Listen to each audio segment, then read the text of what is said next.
तो hello friends, आज हम फिर इलेक्ट्रोमैग्नेटिक इंडक्शन का सेल्फ इंडक्शन पढ़ने जा रहे हैं। तो सेल्फ इंडक्शन होता क्या है, तो चलिए उसका डेफिनेशन हम पढ़ते हैं।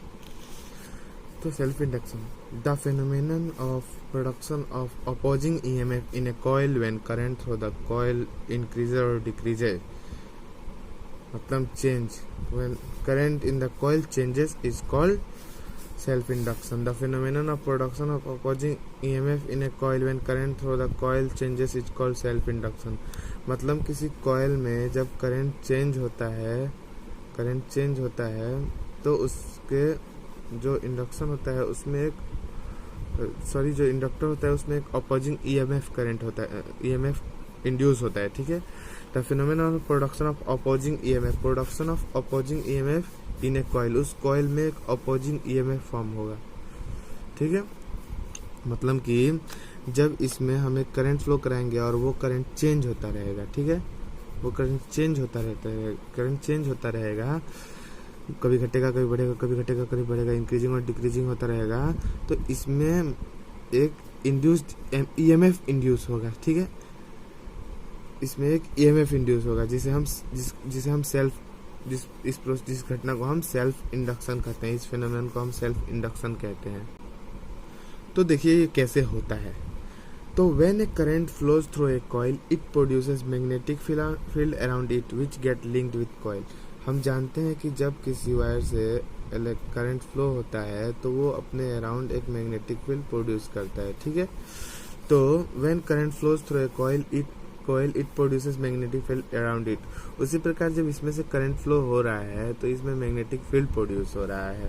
ठीक है, और वो इस कॉइल में लिंक्ड होता है, magnetic field linked with the coil. ठीक है, which get linked with the coil. उसके बाद when current changes magnetic field which is linked with the coil get changes. और जब हम इस कॉइल में करंट चेंज करते रहेंगे तो इसमें जो मैग्नेटिक फील्ड प्रोड्यूस हो रहा है उसका मैग्नीट्यूड भी चेंज होता रहेगा।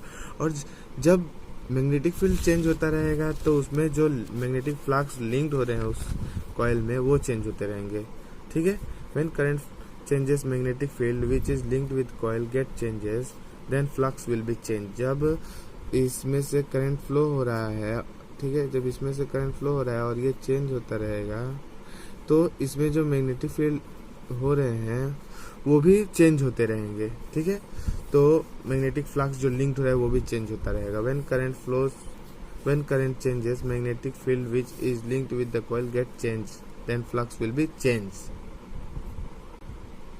तो हमारा फ्लक्स चेंज होता रहेगा जिससे any change in the flux produces EMF। और हम तब जानते हैं कि फैराडेज लॉ के चलते कि जब किसी कॉइल में मैग्नेटिक फील्ड चेंज होता है और जब मैग्नेटिक फ्लक्स चेंज होता है तो उसमें एक EMF इंड्यूस होता है। ठीक है, any change in the flux produces EMF। This phenomenon of getting EMF is called self induction and EMF is induced is called self induced EMF। ठीक है, तो जब हमारा मैग्नेटिक करंट चेंज होगा तो उस करंट चेंज होने के चलते हमारा मैग्नेटिक फील्ड चेंज होगा, और जब मैग्नेटिक फील्ड चेंज होगा तो जो फ्लक्स लिंक्ड हो रहा है उस कॉइल में वो भी चेंज होगा। और हम जानते हैं फैराडेज लॉ के अनुसार कि जब हमारा फ्लक्स चेंज होता है तो उस कॉइल में एक EMF इंड्यूस होता है।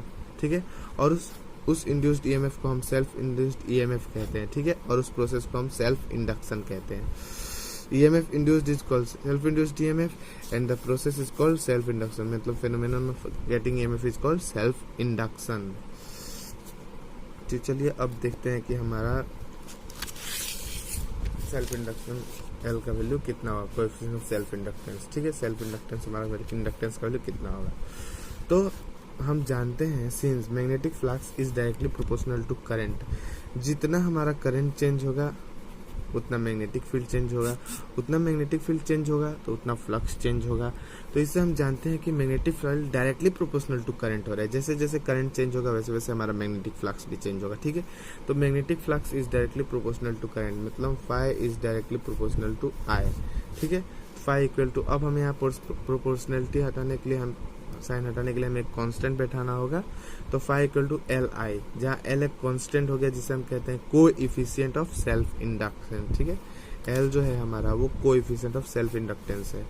फाई इक्वल टू LI, तो हम फाई I को इधर ले गए, 5/I।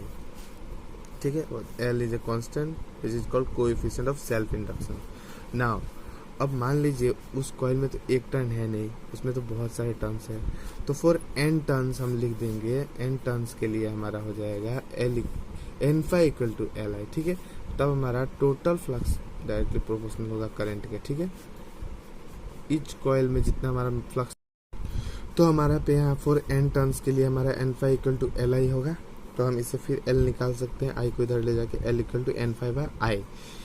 और l हम जानते हैं कि हमारा होता है कोएफिशिएंट ऑफ सेल्फ इंडक्टेंस, ठीक है। ये एक l कांस्टेंट है, ठीक है। हमारा सेल्फ इंडक्टेंस का यूनिट होता है हेनरी, जिसे हम H से डिनोट करते हैं, ठीक है।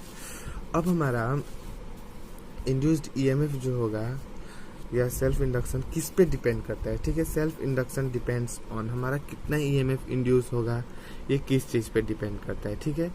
तो उसमें कितना टर्न्स है, नंबर ऑफ टर्न्स और shape of the coil, coil के शेप पे डिपेंड करता है और नंबर ऑफ टर्न्स पे डिपेंड करता है। सेल्फ इंडक्शन हमारे दो चीज़ पे डिपेंड करता है, ठीक है। Self induction depends on number of turns and shape of the coil, ठीक है। जो ये राउंड होता है, इन्हें हम टर्न्स बोलते हैं। तो इनके नंबर पे डिपेंड करता है और या कॉइल के शेप पे डिपेंड करता है कि कॉइल का शेप कैसा है, ठीक है।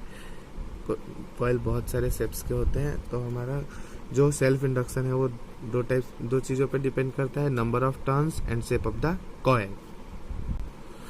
अब हम देखते हैं कि जो सेल्फ इंडक्शन में जो हमारा ईएमएफ इंड्यूस हो रहा है उसका मैग्नीट्यूड कितना होता है, कितना हमारा ईएमएफ इंड्यूस हो रहा है, ठीक है।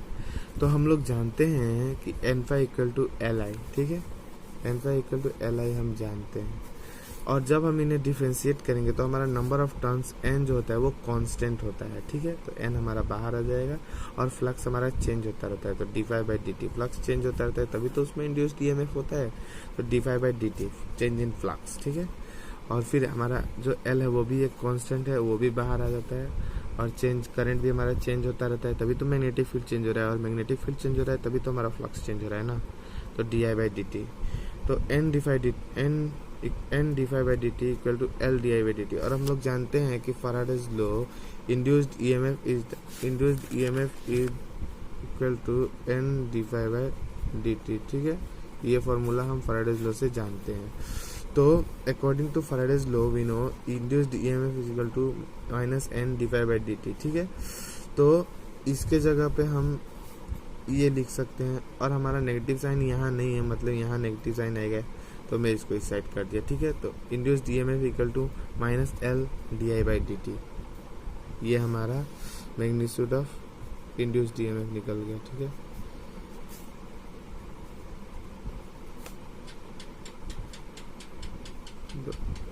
बाय द सेल्फ इंडक्शन और ड्यू टू सेल्फ इंडक्शन, ठीक है।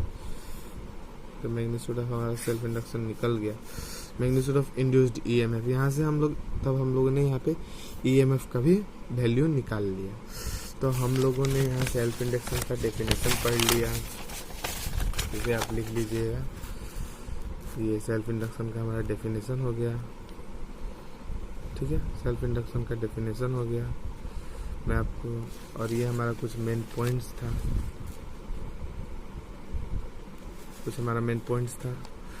मैं आपको इसका पीडीएफ लिंक दे दूंगा। तो ये वीडियो अगर आपको अच्छा लगा तो वीडियो को लाइक ज़रूर करना, और मेरे चैनल को सब्सक्राइब करना बिल्कुल ना भूलना। मेरे चैनल को सब्सक्राइब करिएगा और इस वीडियो को शेयर कीजिएगा ताकि आपके और सारे फ्रेंड्स को हेल्प मिल सके। तो अभी के लिए इतना ही, थैंक यू।